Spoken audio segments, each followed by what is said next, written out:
I am so glad you are here. I'm going to talk about a little aspect of palmistry that I don't see get covered very often. And it combines knowing a couple of things about hands and astrology, just a tiny bit. Don't be scared, I promise it's easy.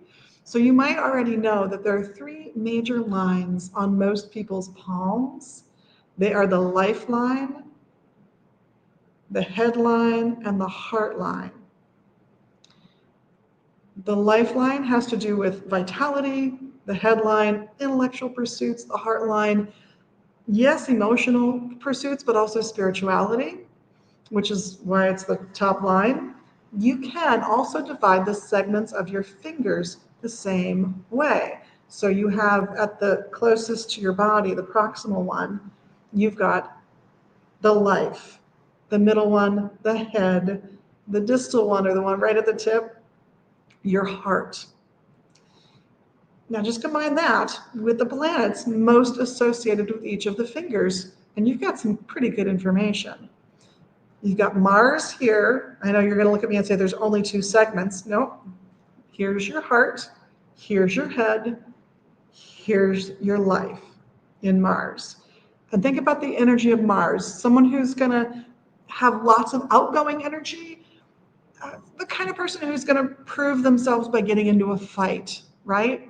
So it's aggressive, it's assertive, as opposed to Jupiter, also outward energy, growth energy, but this finger is Jupiter. So now instead of thinking about someone who's going to prove themselves by getting into a fight, think about somebody who's going to prove themselves by buying a round of drinks for everybody at the bar. So it's very expansive, but it's expansive in a very different way than Mars is. So you have your life in Mars, your head in Mars, and your heart in, I'm sorry, Jupiter. Your life in Jupiter, your head in Jupiter, and your heart in Jupiter. So after these two very expansive, outwardly moving fingers, we have this one, which if you think about how people like to use this finger, it's restrictive, it's internal, it's about your inner life. So when it comes to Saturn, I always tell people to think boundaries, but also think contemplation, ministerial work, meditation, and then you get the physical, the intellectual, and the emotional. Again, this finger primarily associated with Apollo or the sun. So think arts, inspiration, medicine, healing. Those things are all kind of wound up into how this finger gets interpreted as Apollo or the sun. And again, life, head, heart. And then finally, this little guy over here is Mercury. So think communication. How well do we communicate about our lives? How well do we communicate what we think? How well do we communicate how we feel?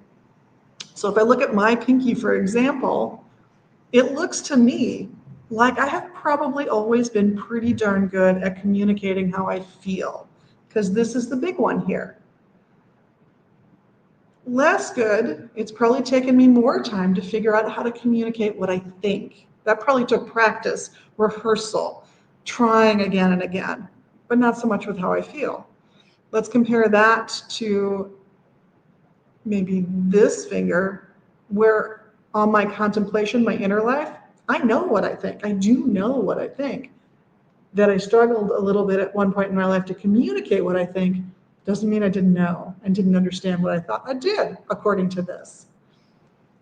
So it's interesting to see how they play out, and I'd encourage you to try looking at your own hand for aggressive, expansive energy, magnanimous, expansive energy, contemplation, healing, and the arts, and communication, and how it works for you going from life to head to heart.